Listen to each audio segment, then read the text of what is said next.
We've tuned in. The call is clear. God is speaking. Can you hear? The question remains bold and true. Are you ready for change, or are you still waiting? Samuel was chosen, set apart. He obeyed God's voice with all his heart. You are also called to speak, to stand. Romans 12 verse 2. Be transformed by the renewing of your mind so that you may discern what is the will of God. You can't stay the same. You must decide. Will you step forward or running away? This is the moment, no time to delay. Will you get changed?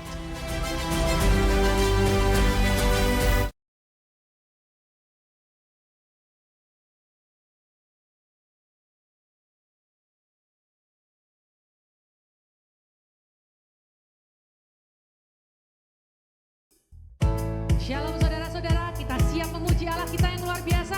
Siapa hari ini yang bersuka cita, kita angkat tangan kita dan bangkit berdiri. Haleluya, Engkau Allah yang dahsyat Tuhan. Kami bersyukur kami ada di tempat ini bukan suatu kebetulan, tapi semua karena kasih karunia-Mu kepada kami Tuhan. Kami memuji memuliakan nama-Mu lebih lagi Tuhan. Terima kasih Yesus, haleluya, haleluya. Dalam Yesus, amin.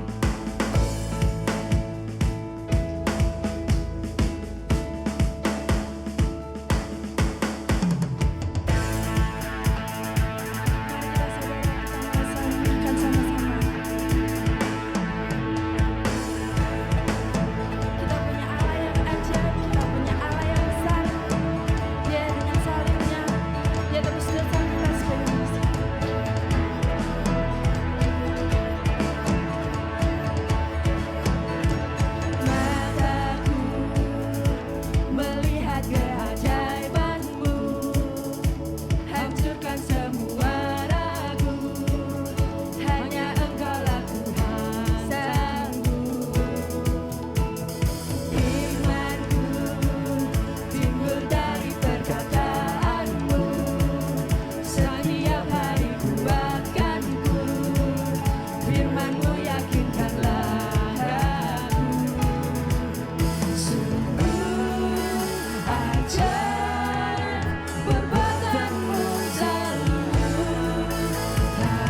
Mari kita berikan semangat yang lebih dan kita lebih bersukacita lagi untuk memuji nama Tuhan.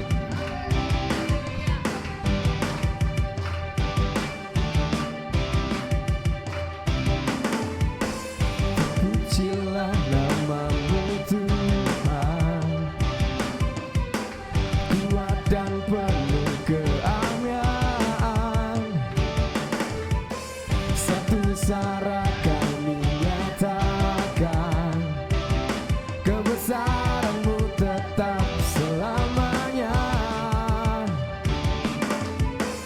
Terpujilah namamu Tuhan, ajaib dan penuh keagungan.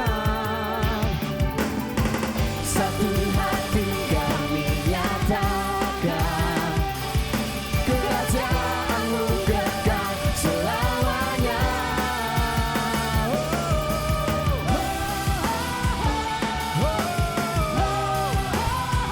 Engkaulah Raja atas dunia, yang menghancurkan kutuk dan membebaskan jiwa.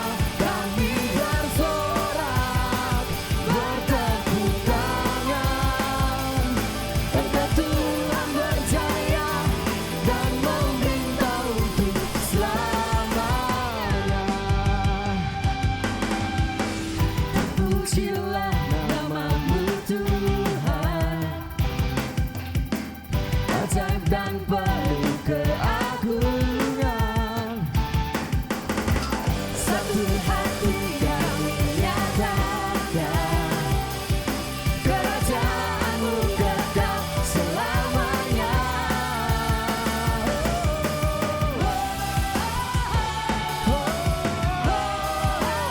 Let's go!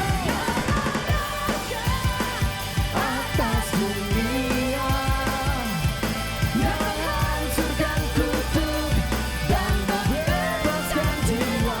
Kami bersorak, bertepuk tangan. Engkau Tuhan berjaya dan memerintah untuk selamanya. Mari kita tepuk tangan di atas kepala kita buat Dia yang sudah menyalibkan dirinya dan membebaskan jiwa.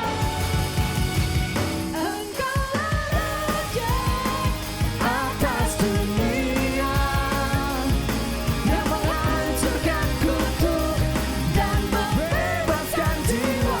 Kami bersorak, bertepuk tangan.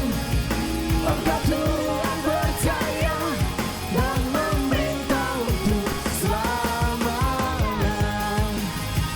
Atas dunia, yang menghancurkan kutuk dan membebaskan jiwa. Kami bersorak, bertepuk tangan. Dan memerintah untuk selamanya.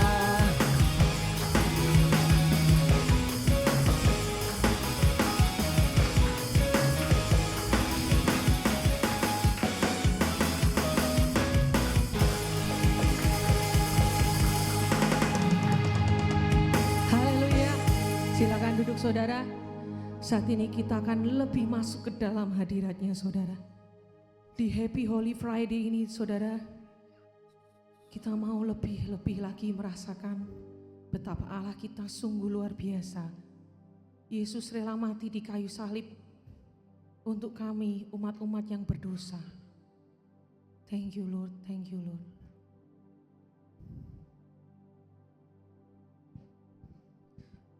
Hanya Kau Tuhan yang pulihkan kami. Tetap masuk dalam hadiratnya saudara. Dialah yang dahsyat dalam setiap kehidupan kita.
oleh karena kuasa darah-Mu, kami ada di tempat ini. Kami mau Tuhan, kutuk-kutuk masa lalu, kutuk-kutuk nenek moyang, Kau yang mematahkan oleh kuasa darah-Mu Tuhan. Kami mau Tuhan lebih lagi, bukan hanya hari ini Tuhan. Saat kami keluar dari tempat ini, kami tidak akan menjadi orang-orang yang biasa, tapi akan menjadi murid-murid-Mu yang militan di hadapan-Mu. Kami tidak menyia-nyiakan waktu kami, hari-hari kami. Jadikan kami menjadi orang yang bijaksana dalam menentukan hari-hari ke depan Tuhan. Ajar kami fokus hanya kepadamu, tidak fokus kepada masalah-masalah, perkataan-perkataan orang di sekeliling kami Tuhan. Tapi hanya perkataan-Mu yang menumbuhkan iman kami Tuhan. Jadikan kami taat dan setia, jadikan kami dengar-dengaran akan Engkau Tuhan. Thank you Lord, hari ini sungguh indah bagi kami Tuhan. Penebusan-Mu yang luar biasa buat kami Tuhan. Haleluya, tetap dalam hadirat-Nya saudara. Lagu ini sungguh memberkati saya hari-hari ini. Bahwa semua oleh karena kuasa darah Yesus. Siapakah kami ini Tuhan bila tanpa Engkau?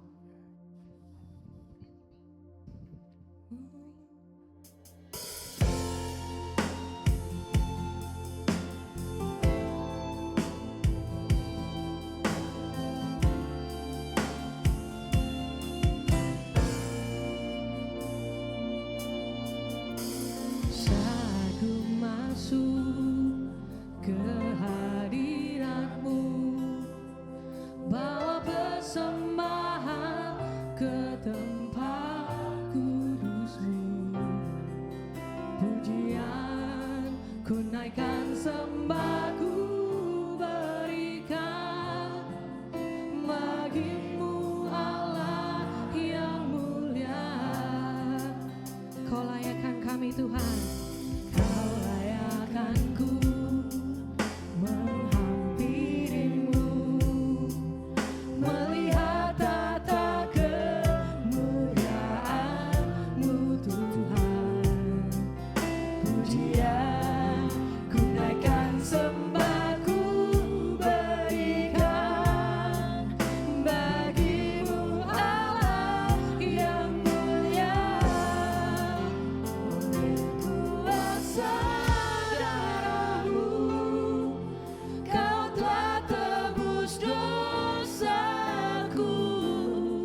saudara.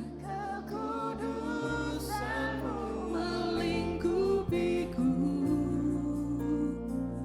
kasih-Mu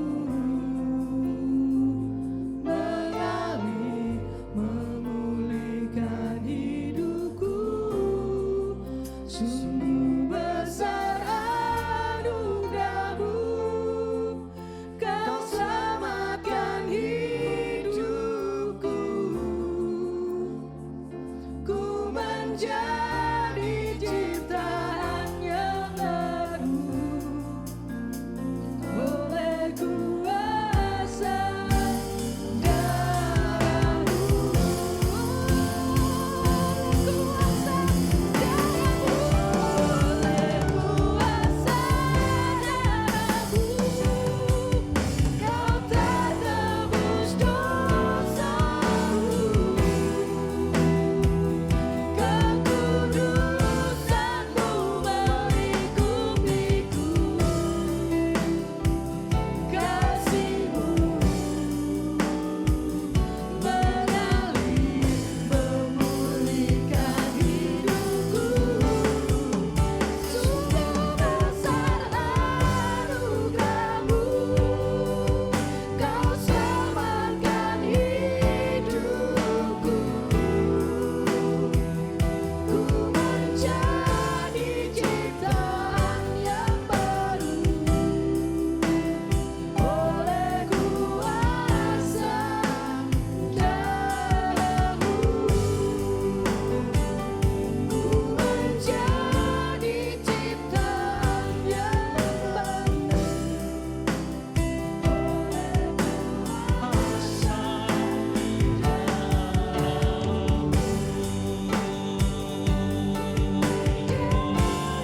ciptaan yang baru oleh kuasa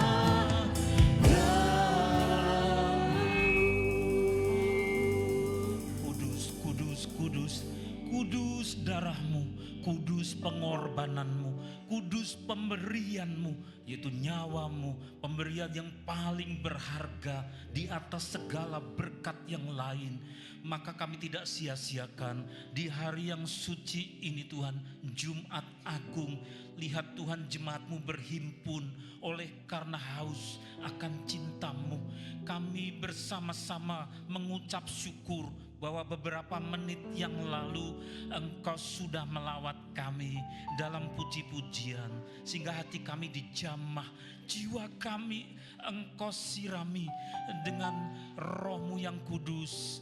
Terima kasih Tuhan, terima kasih. Dipersilahkan Tuhan, hati kami, hati seluruh jemaat-Mu, hamba-hamba-Mu dibuka lebar, supaya Engkau menurut kehendak dan kemurahan-Mu bertahta di dalam roh kami ini. Siap kami Tuhan, siap. Kami tidak ada yang sempurna, maka layakkan kami. Sebelum kami nanti menerima perjamuan Tuhan sebagai peringatan dan penghormatan akan pengorbanan-Mu, kami hendak menerima sebagian daripada firman-Mu yang maha kudus. Engkau Roh Kudus yang menjelaskan segala sesuatu yang penuh dengan kemuliaan dan keagungan. Hamba-Mu Engkau pakai begitu rupa, hamba-Mu merendahkan diri, dan hanya Engkau yang ditinggikan, penebus kami. Di dalam nama Tuhan Yesus, Juru Selamat kami sambut kebenaran firman-Mu. Haleluya, amin. Silakan duduk Bapak Ibu saudara-saudara yang dikasihi oleh Tuhan. Selamat pagi. Hari yang sakral, hari yang kudus. Kita mengucap syukur saudara-saudara diberi kesempatan bersama-sama dengan kita untuk masuk dalam 18 April yang pada kalender di kebudayaan tertentu pakai bahasa Inggris cuma disebut sayang sekali sebagai The Good Friday, yaitu Jumat yang baik. Kok cuma Good Friday ya saudara? Saya merasa terlalu tipis karena sangat mahal pemberian Tuhan itu, ya nyawanya diberikan. Sehingga saya cenderung menulari rekan-rekan ini bukan sekedar Good Friday, enggak salah, tetapi kurang. Bukan Good Friday saja tetapi Holy Friday. Itu bukan hanya Jumat baik saja tetapi Jumat kudus. Amin saudara. Siapa tadi yang dalam puji-pujian dijamah hatinya oleh Tuhan? Ya, hatinya puji Tuhan. Tepuk tangan dulu buat dia. Jadi dia hidup, dia menjamah hati kita. Tidak kelihatan tapi hadir. Mari saudara, kita akan melihat bersama-sama kata firman Tuhan sebelum kita menerima perjamuan ini. Dari satu tema yang namanya 3 simpul suci atau 3 simpul kudus. Apa itu? Simpul, tahu saudara, simpul. Jadi kalau ada tali lalu diikat menjadi satu simpul. Ada 3 simpul kudus. Yohanes pasal 2 ayat 18 sampai dengan yang ke-21 kita akan lihat bersama-sama. Orang-orang Yahudi menantang Yesus, katanya, tanda apakah dapat engkau tunjukkan kepada kami bahwa engkau berhak bertindak demikian? Itu omongan yang keras karena peristiwa sebelumnya Tuhan mengobrak-abrik halaman bait Allah. Diobrak-abrik karena keterlaluan saudara, tempat suci, tempat untuk sembahyang di Yerusalem yang sekarang ini tinggal temboknya yang di satu sisi saudara, orang berdoa di sana. Itu halamannya, ya saya tadi bilang keterlaluan, dicatat dalam Injil, dipakai nongkrong-nongkrong tukang copet. Firman Tuhan berkata bahwa disitulah sarang penyamud. Dan Tuhan marah, rumah Bapakku engkau pakai menjadi sarang penyamun. Penyamun itu ya tukang copet, tukang rampok, ya orang-orang jahat yang ketika menjual burung, menjual sapi, menjual kambing, domba, korban, mereka itu menipu. Sehingga bukan yang dikumpulkan di Migdal Eder atau Bet Sahur, yaitu domba-domba pilihan, tetapi lalu ditukar dengan domba yang ada cacatnya. Mereka main curang, mereka mencopet, dan Tuhan tahu dan Tuhan marah. Rumah Bapakku kau pakai sebagai sarang penyamun. Sehingga kemudian meja-meja penukar uang, ya uang besar ditukar uang kecil, atau uang ditukar dengan korban, itu ditunggang balikkan, dijungkir balikkan. Kemudian ia membuat cambuk dari tali, lalu domba-domba dan sapi-sapi yang dijual di situ dicemeti, dicambuki, sehingga bubar dan pedagang-pedagang ini marah. Mereka marah sehingga ada ayat 18 ini. Jadi ayat 18 itu latar belakangnya karena yang ngomong itu marah-marah akibat dagangannya diobrak-abrik oleh Tuhan Yesus. Ya, orang-orang Yahudi menentang Yesus, katanya, tanda apakah dapat engkau tunjukkan kepada kami bahwa engkau berhak bertindak demikian? Jadi hakmu itu apa kok mengobrak-abrik halaman bait Allah? Apakah engkau punya tanda-tanda ciri yang melegalkan bahwa engkau itu punya jabatan tertentu? Mereka tidak mengenal akan Yesus. Nah, ayat 19 kemudian, jawab Yesus kepada mereka, rombak bait Allah ini, dan dalam 3 hari aku akan mendirikannya kembali. Nah saudara, ini ucapan ini tukang-tukang copet itu jangankan mengerti, apalagi mencerna. Saya yakin tidak mengerti sama sekali. Ya, karena tanda apa? Tanda apa bahwa engkau itu berhak untuk kemudian merombak halaman-halaman ini, lalu engkau bersihkan dengan mencemeti domba-domba, mengobrak-abrik meja-meja penukar uang, ditunggang balikkan. Tanda apa? Ya. Tapi kemudian jawabnya ini pasti membingungkan, mereka melongo. Tandanya yaitu rombak bait Allah ini. Dalam 3 hari aku akan mendirikannya kembali. Ini apa ya? Terus jawabnya ayat 20. Lalu kata orang Yahudi kepadanya, 46 tahun orang mendirikan bait Allah ini. Jadi yang diomongkan itu adalah 46 tahun bagaimana gedung tempat orang-orang berbakti itu dibangun. 46 tahun ya. Orang mendirikan bait Allah ini dan kau berkata mau membangunnya dalam 3 hari. Jadi ada bahasa Jawa yang namanya apa saudara? Umuk. Umu itu apa? Membual. Mereka pikir Tuhan Yesus itu membual atau umu. Membangunnya saja 46 hari kok, 46 tahun kok. Masa mau dibangun 3 hari kalau diruntuhkan? Jadi mereka tidak nyambung. Ucapan yang Maha Kudus penebus kita ini tidak nyambung dengan pemahaman orang-orang yang mejanya diobrak-abrik tadi. Karena pikiran mereka adalah cuma profit oriented, cari keuntungan dengan cara jadi penyamun, tukang copet, tukang menipu, tukang badi yang tidak halal, saudara. Ya, makanya tidak nyambung diajak omong. Ayat 21 kemudian dibukakan kepada kita sekalian. Tetapi yang dimaksudkannya dengan bait Allah ialah tubuhnya sendiri. Nah, di sini mulai dibukakan. Ternyata yang bait Allah dibangun 46 tahun, terus Tuhan katakan 3 hari, kalau engkau runtuhkan 3 hari nanti akan kudirikan kembali. Ternyata adalah tubuhnya sendiri. Jadi ada bait Allah yang bukan gedung, ada bait Allah, ada rumah sembahyang yang bukan berupa tembok, yang model kuno, bukan tembok tetapi berupa apa, saudara? Waktu perjalanan di padang gurun berupa kemah, patok-patok, kemudian ada kain dibongkar pasang, kalau mereka jalan dibongkar lalu dibawa, digulung. Begitu sampai ke satu tempat tiang awan itu berhenti, maka mereka berhenti lalu didirikanlah kemah itu lagi, tabernakel. Dulu belum ada gedung. Lalu model di dalam kitab suci ada pembangunan yang disebut sebagai gedung bait Allah. Tetapi Tuhan menunjuk kepada bait Allah yang lain. Bukan tabernakel berupa kemah, bukan gedung, tetapi tubuh Yesus itulah bait Allah.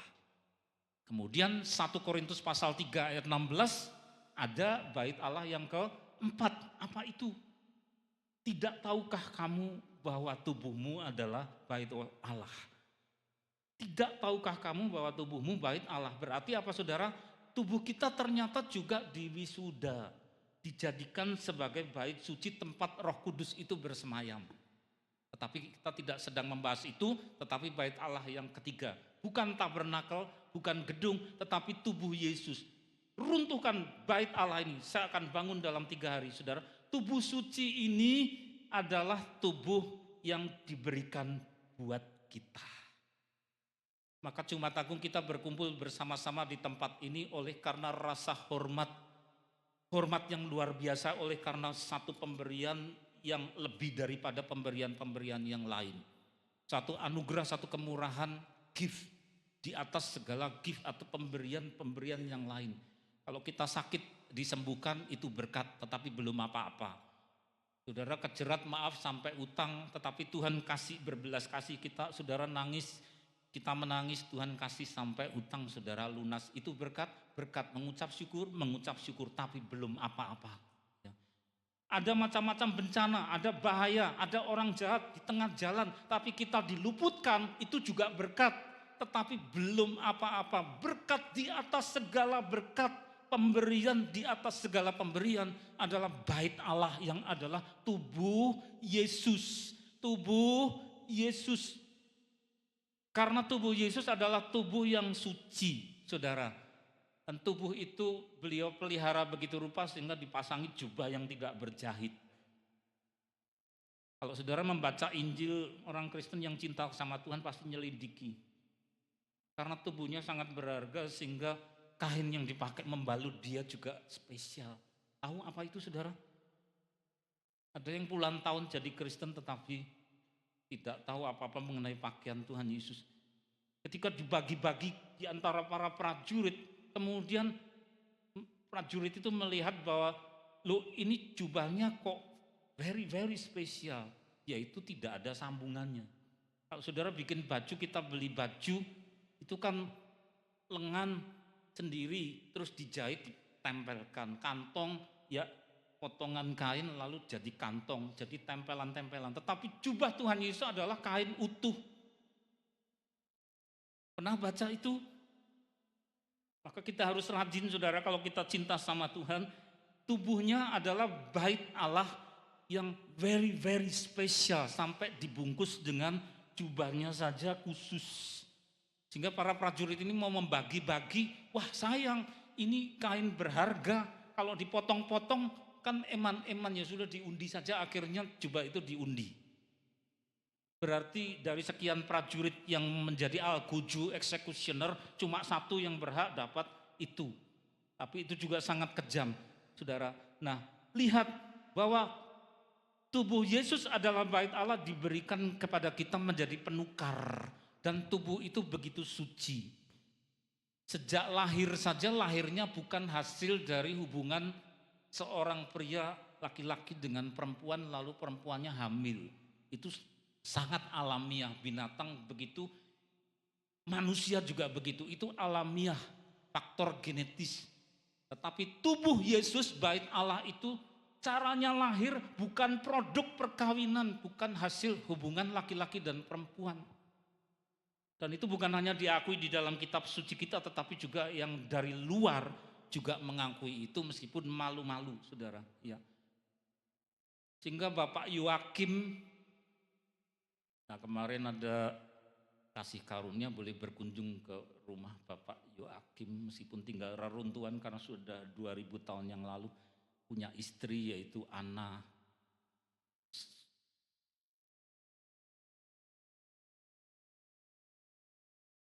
Mereka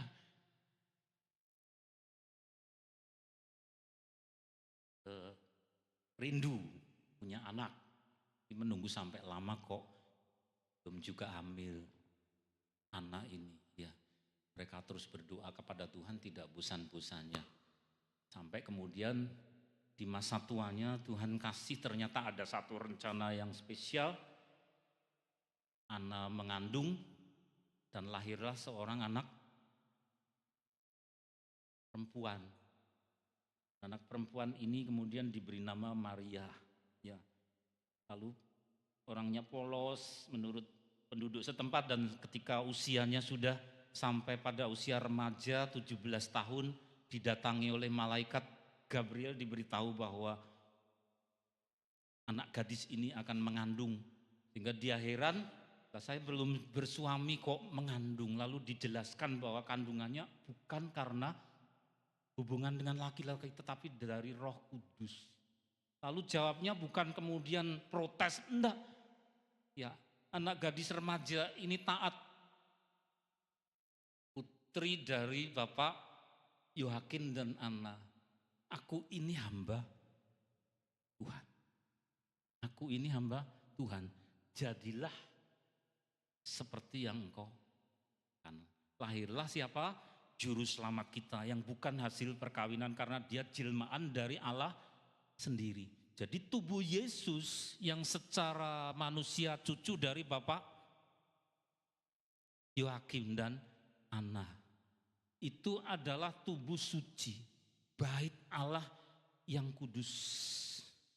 Itulah yang dikaruniakan kepada kita, dan sekarang ini pada siang hari ini kita peringati, dan gereja-gereja pada Jumat Agung juga memperingati. Karena rasa hormatnya bahwa kita yang mestinya dibuang ke neraka oleh karena dosa kita. Tetapi ada satu pribadi yang mau menggantikan kita supaya kita jangan ke neraka, maka hukuman itu beliau yang pikul. Yang bisa memikul supaya kita jangan ke neraka haruslah berupa wujud manusia berdarah daging. Tetapi tidak boleh punya dosa. Maka caranya lahir bukan dari hasil perkawinan. Sehingga ketika tubuh dewasa dipasangi jubah yang tidak bersambung, saudara. Dan tubuh yang tanpa dosa itulah yang dikorbankan, ditumpahkan darahnya. Ketika ia dicambuki sampai berdarah-darah, kemudian dipaku pada kayu balok berbentuk salib. Dan kemudian pada hari yang ketiga, Tuhan katakan tadi, pada hari yang ketiga, apa yang dirombak itu yaitu tubuhnya yang dimatikan itu, saudara, kemudian bangkit kembali. Itulah penebus yang sesungguhnya yang pantas kita ikuti. Kita tidak bisa ikut orang-orang, nabi-nabi, rasul-rasul menjadi pelopor kita karena mereka semua dalam kuburan. Pilih mana? Punya juru selamat dalam kuburan, atau pilih juru selamat yang mengalami kematian tapi pada hari yang ketiga bangkit hidup selama-lamanya. Pasti orang yang waras pilih yang bangkit dari kematian. Dan caranya bangkit adalah dengan mendikte dirinya sendiri, punya ketentuan dengan wibawa. Hari yang ketiga harus bangkit. Yohanes pasal 10 ayat 18, aku menyerahkan nyawaku, memberikan menurut kehendakku, dan mengambilnya kembali menurut kehendakku. Jadi jam berapa dia mau mati, dia yang pegang kendali. Yohanes 10 ayat 18. Kapan dia mau bangun kembali, ya terserah dia. Maka kata beliau sangat berwibawa yaitu aku memberikan nyawaku menurut kehendakku, dan mengambilnya kembali berarti hidup kembali menurut kehendakku pula. Mana ada nabi-nabi yang seperti cari berhala, cari ya pelopor agama yang lain, saudara. Ini bukan jelek-jelekan. Yang bisa seperti itu tidak ada. Maka daripada itu pegang itu sampai pada akhirnya. Kitab Wahyu pasal 2 ayat 10, hendaklah engkau setia sampai mati, maka aku akan mengaruniakan kepadamu mahkota kehidupan. Jangan dilepas, saudara. Karena apa? Beliau itu Sang Bait Allah yang maha suci, yang caranya lahir bukan hasil perkawinan, tidak punya dosa. Dan ketika meninggalnya bukan karena dicabut nyawanya. Jangan keliru, saudara, ya. Maka kalau ditanya oleh orang luar, juru selamatmu itu kan dicabut nyawanya atau di tiang salib. Bahkan yang ngenyek-ngenyek itu menggunakan kata tiang jemuran, jadi kemudian orang Kristen menjadi malu dan sebagainya. Dicabut nyawanya, kita berani berkata bukan. Dicabut nyawanya itu berarti Al-Qujunya yang punya hak jam berapa, menit keberapa engkau mati. Ditikam, ya. Atau disalibkan kemudian jam berapa lebih berapa matinya diperkirakan oleh Al-Qujunya. Atau suntik mati. Di Amerika Serikat diberlakukan hukuman mati pakai suntik. Suntik ke-1 dibuat lumpuh, dibuat tidur. Suntikan kedua lalu otot-otot tidak bisa bergerak. Baru suntikan yang ketiga lewat selang. Itulah racun untuk membunuh dia. Tidak ngerti arsenikum atau sianida atau apa, tidak ngerti. Ya. Berarti yang menentukan kapan mati jam berapa adalah Al-Quju. Tapi Yesus bukan dicabut nyawanya. Dia memberikan nyawanya menurut kehendaknya. Jadi jam berapa aku mau mati, terserah aku, maka terjadilah. Itu Yohanes 10 ayat 18. Dan aku mau mengambilnya kembali Paskah, dia bangkit, juga menurut kehendakku. Mana ada juru selamat seperti itu, kecuali cuma satu itu. Itulah sebabnya kita pegang Yesus. Kita miliknya, dia milik kita. Amin, saudara. Tidak akan dilepas, luar biasa. Sampai ada seorang ratu itu yang penasaran, saudara. Dia hidup tahun 300, berarti jaraknya agak lumayan dekat dengan peristiwa ketika beliau mati dan bangkit.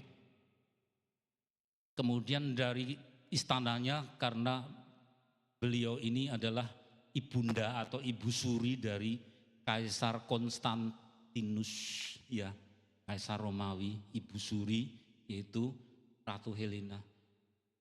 Terdorong tidak bisa tahan dia, berkunjung ke tanah suci, cari mana bekas salib Yesus. Dia dibaptis karena penginjilan anaknya itu Kaisar Konstantinus. Penasaran dan sedih, terus berdoa dan tidak ketemu-ketemu. Akhirnya kemudian Tuhan berbelas kasihan, ada seorang tua penggembara Yahudi yang kemudian memberitahu, itu loh yang sudah dinajiskan oleh Kaisar Adrian. Kaisar Adrian juga adalah Kaisar Romawi yang ingin menajiskan semua situs suci. Ya, tempat kelahiran Yesus, Bethlehem, ya tempat Golgota, Bukit Zaitun, semua ditumpangi dengan berhala-berhala Jupiter, ya Dewi Venus dan seterusnya. Orang Yahudi ngerti itu di bawah tanah, di bawahnya berhala. Wah, langsung kasih perintah, saudara, diambillah ruang bawah tanah itu yang ada bekas salib Yesus. Dia bingung, ada 3 itu, terus yang mana salib Yesus? Bingung.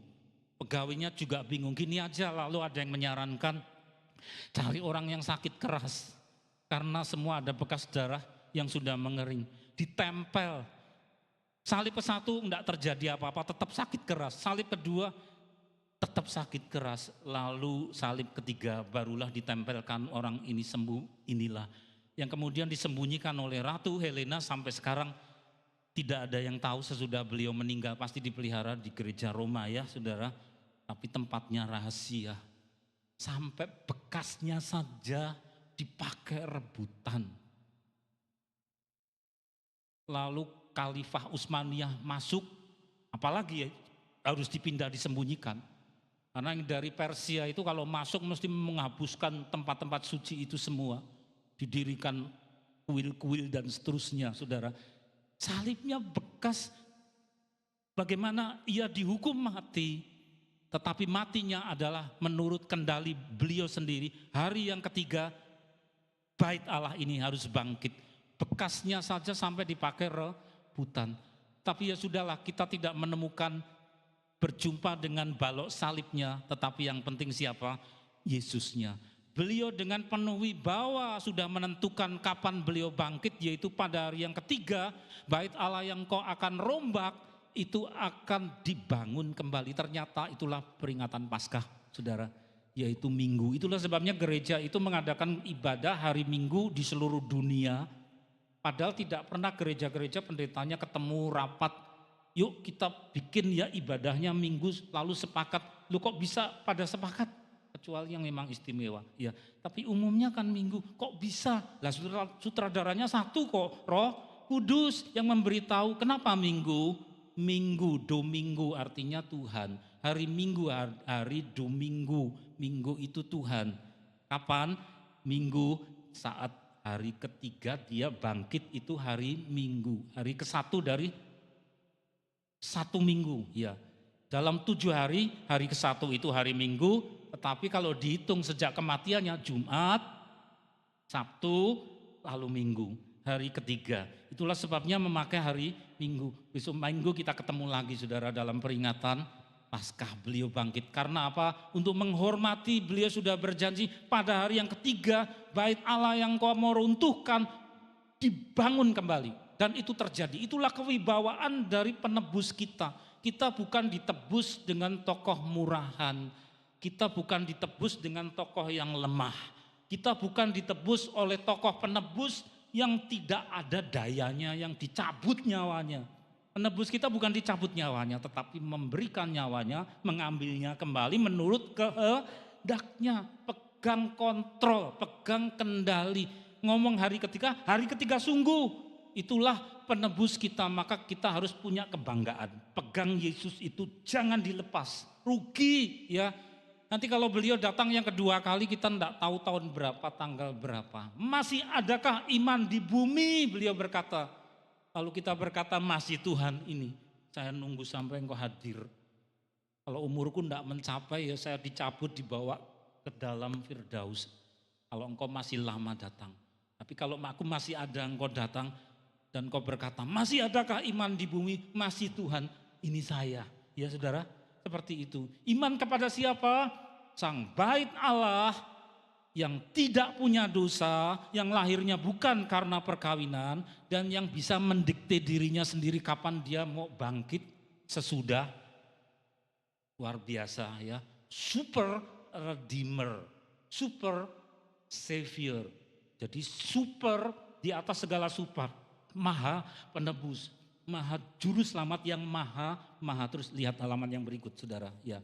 Lihat itu tadi menyebut tentang hari ketiga. Sekarang muncul lagi angka 3 saudara. Yaitu bahwa Alkitab mencatat pasal 27 dari Injil Matius bersama dengan dia, jadi tidak sendirian. Semula ada tawaran dari Pilatus, ini loh ada Yesus lain. Ya, Yesus lain ini namanya Yesus tapi Yesus Barabas. Ini yang dilepas atau Yesus Kristus ya. Tapi orang-orang jahat itu berteriak-teriak supaya yang dilepas itu yang jahat tadi. Yesus yang Barabas, karena ada 2 Yesus. Tapi kemudian ada penjahat lain yang kemudian untuk menjadi hukuman secara psikologis yaitu ditekankan. Ini loh penjahat yang kriminalnya kelas berat sehingga harus diapit. Jadi dengan diapit itu jumlahnya ada 3 salib. Itu maksudnya hukuman secara psikologis untuk mempertegas bahwa ini bukan sembarangan terhukum, tetapi biarlah terhukum di atas segala yang terhukum. Maka diapit 2 penjahat. Itu untuk menekankan betapa layaknya dia dihukum. Itulah roh dunia yang menjadi sumber inspirasi dari sutradaranya untuk menyakiti, melecehkan, menghina. Ya, padahal dia maha kudus. Tapi roh-roh dunia itu iblis mau pesta dengan menekankan dan mengekspos. Inilah terhukum di atas segala terhukum. Maka diapit oleh dua kriminal. Itu maksudnya.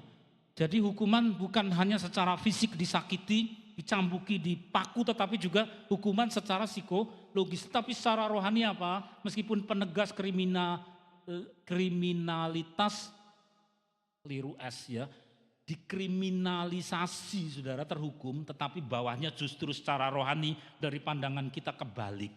Penegas yang merangkul kaum berdosa.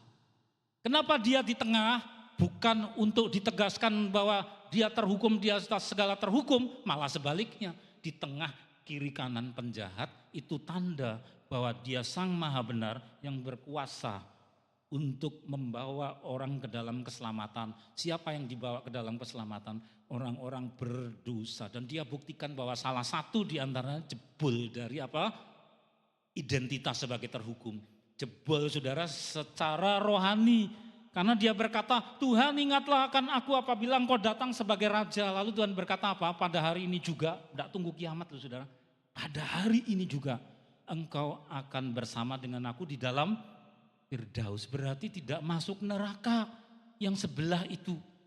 Orang mau mempertegas bahwa ini terhukum di atas segala terhukum. Yang hina di atas segala yang hina. Diapit oleh penjahat-penjahat. Sehingga disahkan begitu rupa, ditegaskan, digarisbawahi. Ini loh layak sebagai terhukum, super terhukum. Tetapi di dalam penilaian ilahi justru terbalik. Maka penilaian dunia itu seringkali walik saudara. Dengan nilai-nilai surgawi. Justru dia dipasang di tengah. Maka ada bilangan 1, 2, 3. Bilangan kudus. Di mana Yesus sedang merangkul orang berdosa. Dan satu di antaranya kemudian diselamatkan. Ya. Tadi bilang apa? Hari ketiga aku akan bangkit. Lalu salibnya juga ada 3. Terus lihat halaman yang berikut. Saudara akan menemukan bilangan 3 lagi yaitu simpul kudus. 1 Yohanes pasal 5 ayat yang ke-7. Ini rumus loh saudara. Sebab ada 3 yang memberi kesaksian di dalam surga. Yaitu apa? Merah-merah. Bapa, Firman, Roh Kudus. Ini di luar kepala orang Kristen harus gitu ya saudara. Ada 3 yang memberi kesaksian atau ada 3 legalitas berwibawa di surga. Bapa, Firman, terus Roh Kudus. Bapa, kemudian Firman. Firman itu yang telah menjadi Tuhan Yesus. Kemudian Roh Kudus. Ini sekali lagi jangan kemudian keracunan dengan provokasi-provokasi dari luar yang seringkali tidak paham tetapi kemudian menghasut, menggugat padahal bukan haknya. Lah sedih kalau orang Kristen sendiri juga tidak kenal akan Tuhannya. Gustimu itu kan telu toh. Kemudian kita bingung mau menjelaskannya. Lah itu ada Bapak, ya. Ada Sang Firman, yaitu Sang Putra.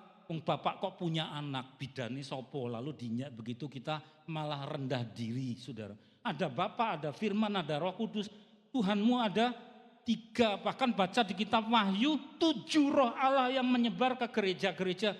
Tuhanmu itu 7 atau 3. Lalu orang Kristen biasanya jawabnya cari aman apa takono pendetaku wahai. Kan gitu toh. Ya kita males jawab. Saudara lihat ini hamba Tuhan ini berapa? Ini telu apa siji saudara? 1 ya. Dia yang jawab 1 istri saya karena mengenal. Ya. Diri saya ini 1. Hamba Tuhan ini memiliki kepribadian personality di mana watak-watak ada. Ada potensi-potensi, ada bakat-bakat, ada karakter, itulah kepribadian. Si kepribadian ini ya saya, saudara. Terus saya ini juga roh. Jadi bukan hanya wadak atau fisik yang bergerak, kan medeni ada fisik bergerak suruh khotbah. Ini roh ini siapa? Ya saya. Kepribadian yang di dalamnya bertumpuk-tumpuk, ada karakter, ada talenta, ya itu tadi siapa? Ya saya. Ini juga roh. Tetapi juga ini, sosok ini ada pikirannya, ada idenya, ada perkataannya, ada logos logik, ada analisa-analisa. Ini siapa? Ya saya. Jadi berapa saya? Satu, ya. Allah itu juga begitu, Allah itu esa, tetapi beliau itu juga sang kepribadian, punya watak, punya karakter, punya keahlian. Beliau itu bergelar Bapa sebagai yang berkarakter. Tetapi beliau itu, Allah kita adalah roh yang disebut sebagai Roh Kudus. Nah, beliau juga punya ide-ide, punya logos, punya perkataan, punya firman. Itulah Yesus. Ya. Jadi Allah itu adalah Bapa, Allah itu adalah Roh, Allah itu adalah Sang Firman. Loh kok hilang? Ya. Ayo mau perjamuan dengan RHD. Ya. Yuk, komputernya mogok. Sampai mana tadi? Ada simpul kudus. Ada 3 yang memberi kesaksian dalam surga. Bapa, terus Firman, terus Roh Kudus. Ketiganya adalah satu. Jadi kita tidak mengikuti Allah 3. Yang mana? Gereja Protestan atau gereja Betel atau gereja Pentakosta? Sami mawon, saudara. Gereja itu satu. Kalau saudara menjelajah kemana-mana, Armenia Ortodoks Armenia, gereja Ortodoks Yunani, gereja Koptik Alexandria Mesir, gereja Roman Katolik RK, gereja Protestan itu berarti kita. Ya. Semua menyembah Bapa, Putra, Roh Kudus itu satu Allah. Nah, pendetanya ini ya satu, jadi bukan 3 ya saudara. Seperti itu, kita diciptakan seturut gambar Allah. Saudara terus Bapa, Firman, Roh Kudus. Ada ketemu simpul 3 lagi. 3 yang adalah satu disebut Tritunggal. Ya, seperti itu. Terus di bawahnya, ketiganya adalah satu, bawahnya ayat 8. Ayo dok. Ya. Dan ada 3 yang memberi kesaksian di bumi. Dibaca roh, air, darah. Berapa ini? Simpul 3 lagi. Ada roh, air, darah, dan ketiganya adalah satu. Saudara, kita diselamatkan oleh darah Tuhan Yesus. Ketika beliau ditombak, maka kemudian tubuh jasmaninya itu robek karena tombak. Terus keluar apa? Keluar air dan darah. Itu seperti yang melahirkan, saudara. Kita dilahirkan ulang dari roh, air, darah. Roh adalah Roh Kudus. Dan air itu yang keluar dari tubuhnya Yesus. Saya kalau menerangkan ini sampai merinding, saudara. Orang Kristen jangan sampai enggak ngerti. Lahir pertama dari siapa? Mama. Ya. Saya punya mama sudah diambil Tuhan. Mama saya punya mama lagi namanya Ibu Redemta, Mbah Redemta. Ya. Lahir dari ibu. Bisa enggak ke surga lahir dari ibu? Enggak bisa. Harus lahir yang kedua. Lahir dari roh, air, dan darah. Darah itu mencuci dosa kita, membatalkan kita dari neraka. Air itu menunjuk kepada pembasuhan dan harus ada yang namanya sakramen baptis. Baptis itu pakai apa? Baptis air. Tetapi juga ada baptisan Roh Kudus. Dan ketiganya ini simpul penyelamatan kita. Maka orang tidak bisa melihat kerajaan Allah kalau tidak ada simpul ini yang membuat legal kita, ya. Roh Kudus, darah Yesus, air yang mencuci dengan baptisan. Amin. Ini sakral semua, saudara. Tidak masuk akal, tidak masuk akal. Dipikirkan mumet, sudah terima saja, ya. Oh, ngaku ya mumet kok, saudara, ya. Mana ada pendeta bisa menerangkan, pipi itu ya ada air, darah. Tidak bisa mencerna, terima saja. Karena apa? Barang siapa tidak bertobat seperti anak kecil, ia tidak melihat kerajaan Allah. Anak kecil ya diajak sini, mau kemana, yang melongo ikut saja, percaya, digendong. Padahal enggak ngerti harus nyebrang jalan, naik apa, jurusan mana, enggak ngerti, ikut saja. Polos toh, polos. Bahasa Jawanya apa? Derek Gusti, percaya. Suruh nerangkan air, roh, darah, terima saja. Ya, kita cuma ngerti sepotong, terima saja, namanya percaya. Ya, itulah juru selamat kita yang super. Ada 3 simpul kudus terus yang berikut. Ini ngeri, yuk, ayo, mari. Aduh ya, kondisi puncak potensi kita, ayo yang berikut ya. Saudara, kita waktu masih kecil masih cari-cari bakat. SMP saya bakatku apa, talentaku apa, kelas 6 saya mengira bahwa besok jadi atlet. Karena sebelum ujian kelas 6 SD, tiap hari pulang sekolah itu loncat tinggi terus, loncat tinggi. Begitu ujian olahraga nomor 1 dapat sertifikat, karena yang lain nyenggol apa saudara bar itu, saya sendiri tidak. Terus dapat sertifikat, jangan-jangan saya jadi atlet, masih bongkar pasang. Usia kelas 6, remaja masih cari identitasnya, saya ini siapa, saya ini kelak jadi apa, bingung, saya pakai celana pendek atau celana panjang. Dewasa ya belum, tapi anak-anak ya bukan, bingung saudara, karena remaja masa puber. Saudara, ketika sudah tua sekali, potensi-potensi menurun, gampang lupa, ya kepala jadi agak botak, lalia kabeh ya saudara. Tapi apa? Usia tertentu yang penuh vitalitas, puncaknya usia 33. Maka di dalam Alkitab ada peraturan mulai melayani sebagai imam umur 30. Tuhan Yesus melayani sampai 3 tahun sehingga 33. Ia menyembuhkan orang sakit, puncaknya belum. Dari sakit lumpuh, buta disembuhkan, itu berkat luar biasa, dia melayani tapi belum puncaknya. Kekurangan makan, lapar, diberi roti dan ikan diperbanyak, itu mujizat. Tapi apakah itu mujizat terbesar? Bukan. Tapi pada usia 33 pelayanan yang paling besar apa? 33 klimaks pemberian dari beliau, nyawanya. Yuk sebut bersama-sama, nyawanya. Pemberian paling apa? Mahal. Maka ada nyanyian apa saudara? Yaitu karya terbesar. Bukan lagi kesembuhan. Bukan lagi kita punya hutang dia lunasi. Bukan lagi kita bingung lalu Tuhan kasih hiburan. Nyawanya. Di usia puncak 33. Lalu diikat dalam, itu yang coklat masih ada. Sampai sekarang dipelihara oleh gereja ortodoks dan gereja Roman Katolik yang bekerja sama. Tapi bawahnya yang kuning tidak, itu disangga. Atasnya sudah terpotong. Itu apa itu? Itu adalah tiang tempat tangannya Tuhan Yesus diikat. Sehingga kemudian memeluk tiang, tangannya diikat, kemudian punggungnya menjadi sasaran dari sesah. Sesah itu cambuk, itu alat yang dibawa, ada tali-talinya adalah sesah. Jadi ada tangkai, kemudian ada tali, kemudian tiap cabang tali itu ada kelereng-kelereng yang lancip-lancip. Dan itu sasarannya adalah punggung. Tidak selalu tepat di punggung, tapi kadang-kadang meleset ke tiangnya sehingga ada bolong-bolong bekas seperti itu, bukan ditembak pakai peluru, tetapi apa yang bolong-bolong itu bekas cambukan yang meleset kena pada batunya.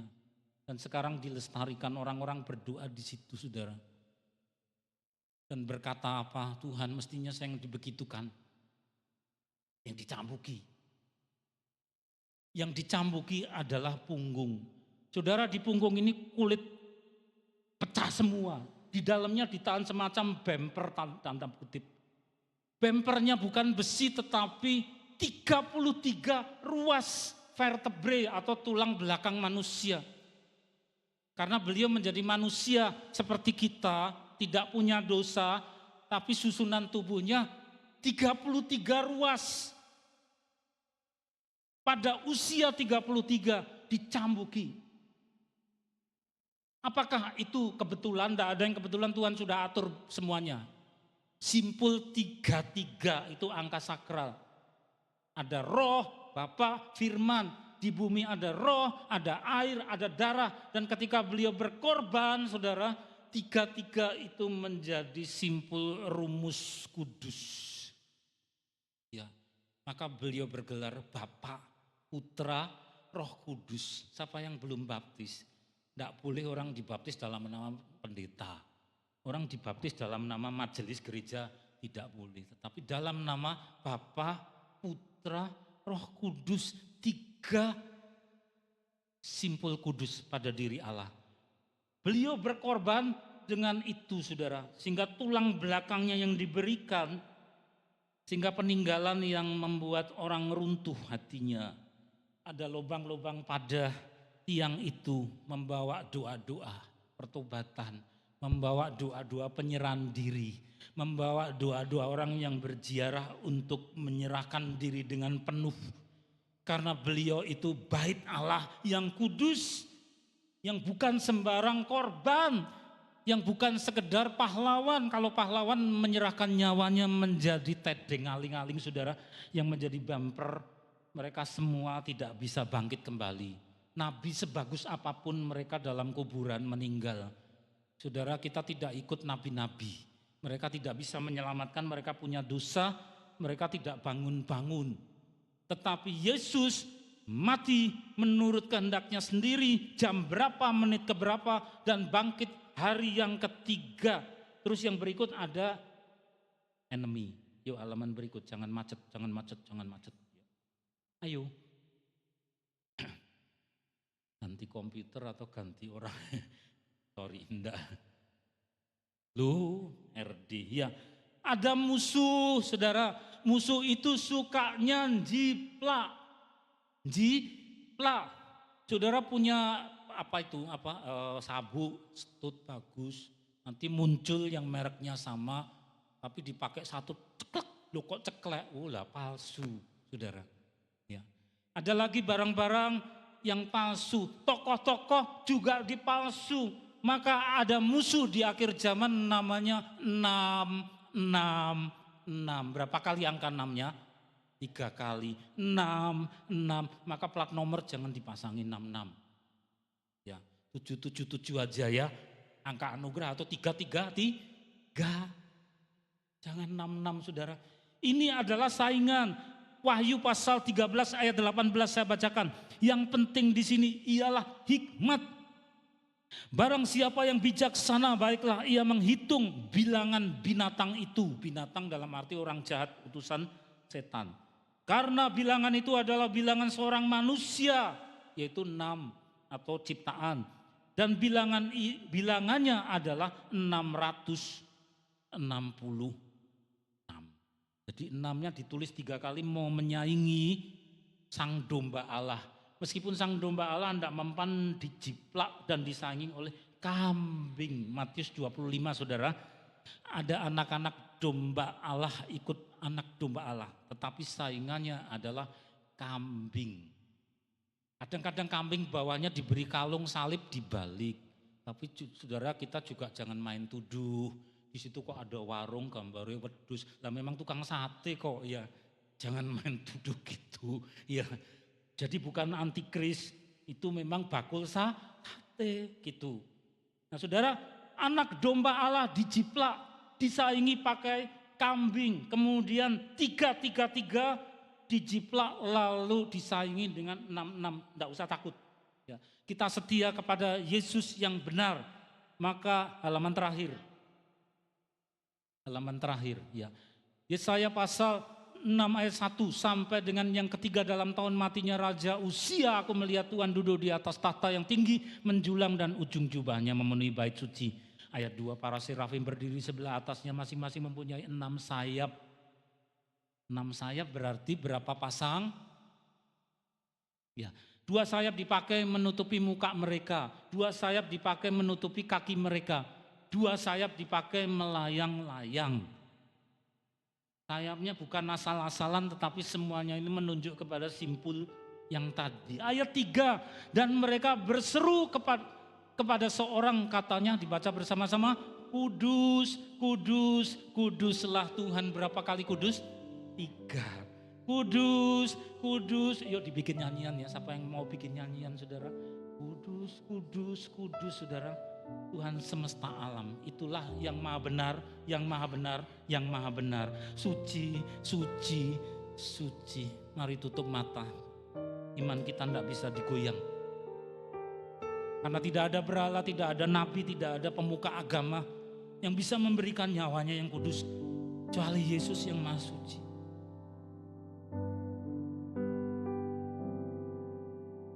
Engkaulah pengharapan,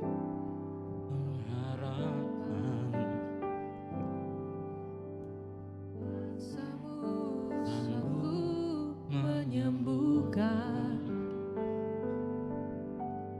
jiwaku pun berserah Hanya kepadamu, Yesus, Kaulah segalanya. Diulangi lagi, engkaulah sumber. Engkaulah sumber pengharapan. Kuasamu sanggup menyembuhkan. Jiwaku Pun berserah hanya kepadamu, Yesus, Kaulah segalanya. karena salibmu, Karena salibmu ku hidup, karena salibmu ku menang. Engkau yang berkuasa, sanggup untuk melakukan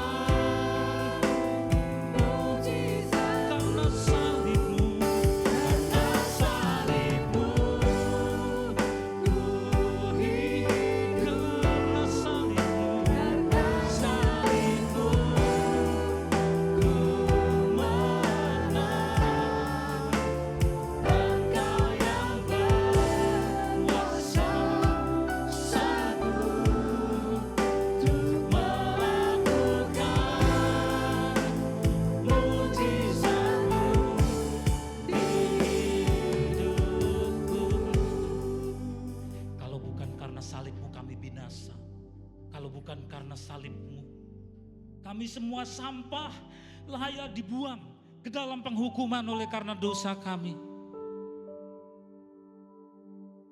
Baru terlahir saja kotor, dan di dalam kandungan kami pun oleh ibu kami sudah tertular oleh dosa keturunan yang tanpa setahu kami. Tapi oleh karena salibmu, oleh karena darahmu, oleh karena nyawamu, pemberianmu yang paling mahal, bait Allah yang mahal. Syukur, syukur, syukur, syukur.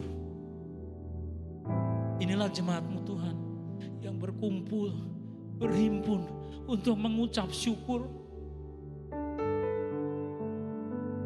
Terlalu mahal Engkau Tuhan memberi kami keselamatan, pengampunan. Harganya terlalu mahal, nyawamu yang Engkau berikan bukan karena ketidakberdayaan, tapi penuh kuasa dan kewibawaan. Engkau memberi nyawamu dalam jam dan menit menurut kehendak-Mu, dan mengambil nyawamu kembali dalam jam dan menit yang Engkau sudah tentukan. Sungguh kami punya kebanggaan. Apa kami hendak menerima perjamuan ini, sucikan kami, layakkan kami. Tidak ada yang menghina, tidak ada yang main-main, tapi kami menaruh iman dengan segala hormat. Kudus, kudus, kudus, kudus. Maka perjamuan ini tidak akan membawa kutuk, tetapi membawa berkat, membawa kekuatan, membawa pemulihan, membawa penyembuhan. Pikiran yang tidak baik diluruskan, jiwa yang membelok dimurnikan, hidup yang tidak benar Engkau panggil dan Engkau kuduskan kami. kami semua, tidak ada yang terkecuali. Kudus.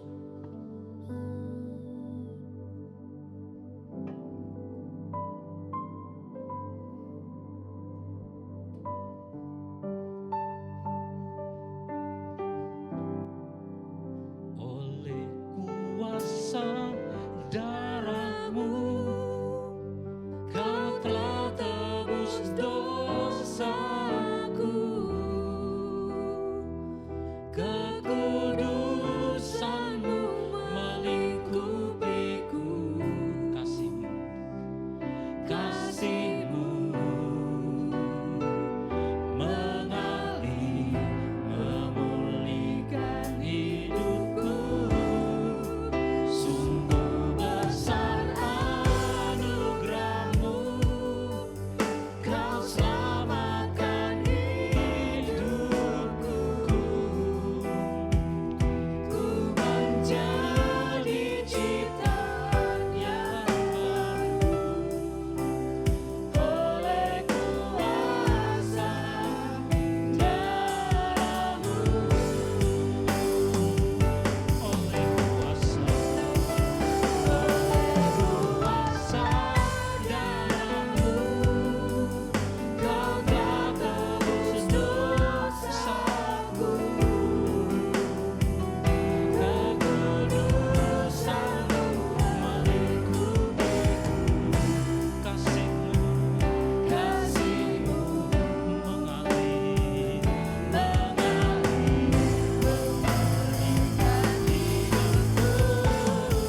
Sungguh besar anugerah-Mu, Kau selamatkan hidupku. Ku menjadi ciptaan yang baru oleh kuasa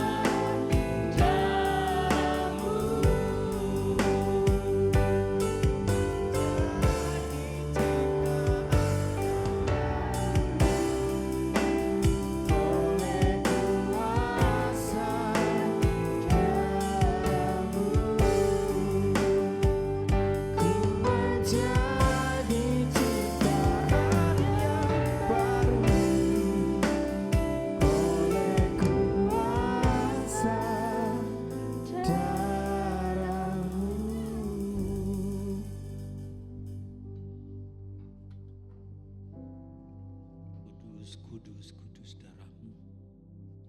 Kudus, kudus tubuh-Mu. Hosana, hosana, hosana, hosana. Hosana, hosana, hosana, syukur.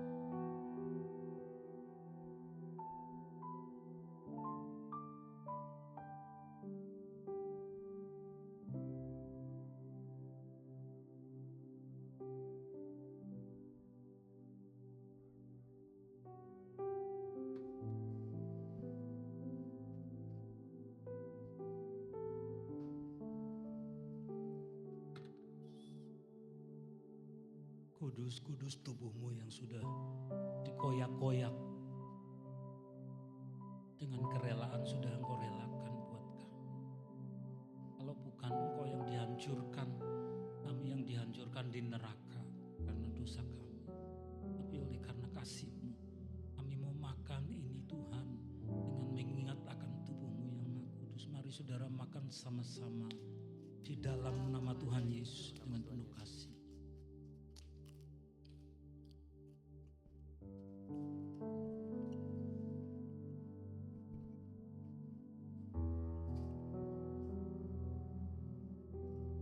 Kudus darah-Mu.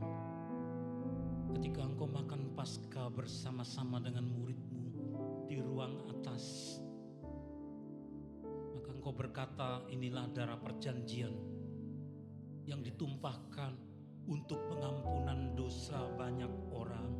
Tuhan, dari sekian banyak orang ini kami ada di antaranya. Darah-Mu buat kami, untuk menyucikan kami.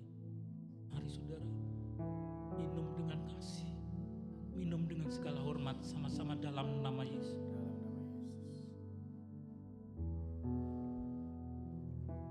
Taruh wadahnya Sembah Dia, ucapkan syukur. Sembah Dia, sembah bagi, sembah bagi. Katakan I love you Jesus, I love you Jesus. Oh Jesus, I love you. Kami cinta Engkau. Tidak ada yang seperti Engkau. Engkau sudah terlebih dulu cinta kepada kami. Cinta itu merah. Kami jadi tahu cinta itu merah karena darah-Mu Engkau berikan. Merah kudus, merah kudus. Oh syukur, syukur. Sembah, sembah, sembah bagimu. Hosana, hosana, hosana.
Sudah terlalu jauh dan terlalu banyak kesalahanku, dan aku malu datang kepadamu. Saudara, Tuhan berkata, sekalipun dosamu merah seperti kirmisi, tetapi akan menjadi putih seperti salju. Makasih Tuhan, bukan karena jasa kami, bukan karena prestasi kami, tapi karena kasih. Kami hidup karena kasih-Mu. Terima kasih, terima kasih. Inilah jemaat-Mu Tuhan, yang di Jumat Agung penuh dengan lapar akan Engkau, haus akan Engkau. Isi hati kami di siang ini Tuhan.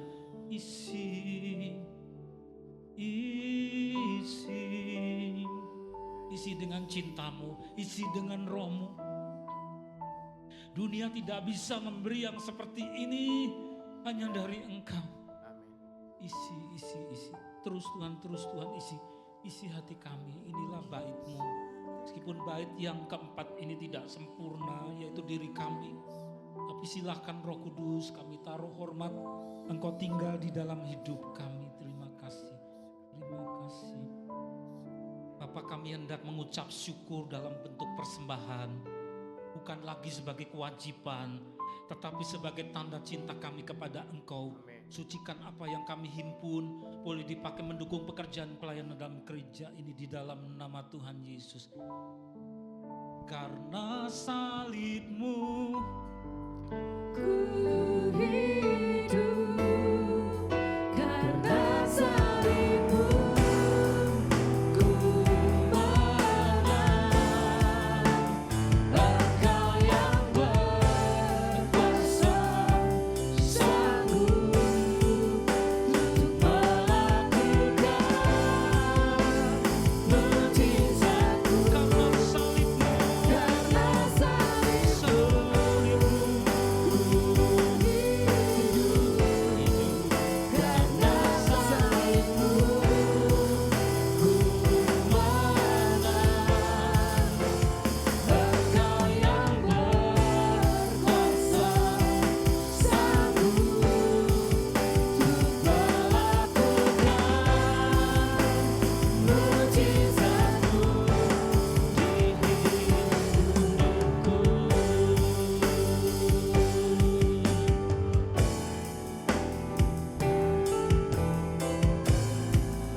Kiranya Engkau menyucikan apa yang kami kumpulkan ya Tuhan.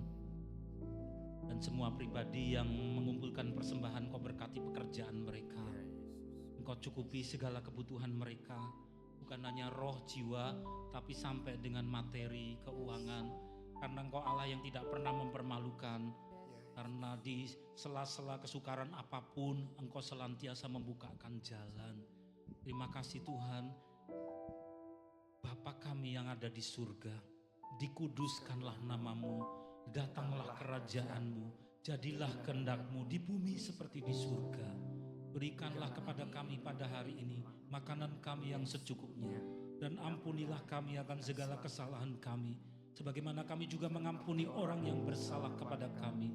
Dan janganlah membawa kami ke dalam pencobaan, tetapi lepaskanlah kami dari segala yang jahat, karena Engkaulah yang mempunyai kerajaan, kuasa dan kemuliaan sampai selama-lamanya. Kami angkat tangan kami mau tersenyum kepada Engkau, penebus kami yang luar biasa. Tuhan, inilah seluruh jemaat-Mu, semua orang yang rindu kepada Engkau. Engkau jamah dicurahkanlah berkat penyertaan, kekuatan, kesehatan, hikmat, marifat, kemenangan, kecerdasan.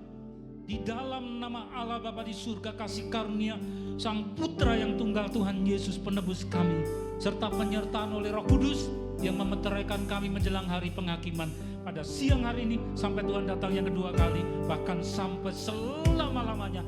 Dalam nama Tuhan Yesus, semua yang percaya berseru bersama, amin. Jangan pulang dulu, foto bareng-bareng ya. Ada yang di sebelah kiri kanan saya, sebagian di atas. Yuk masuk semua sini, foto bareng-bareng sebelum ini mati ya.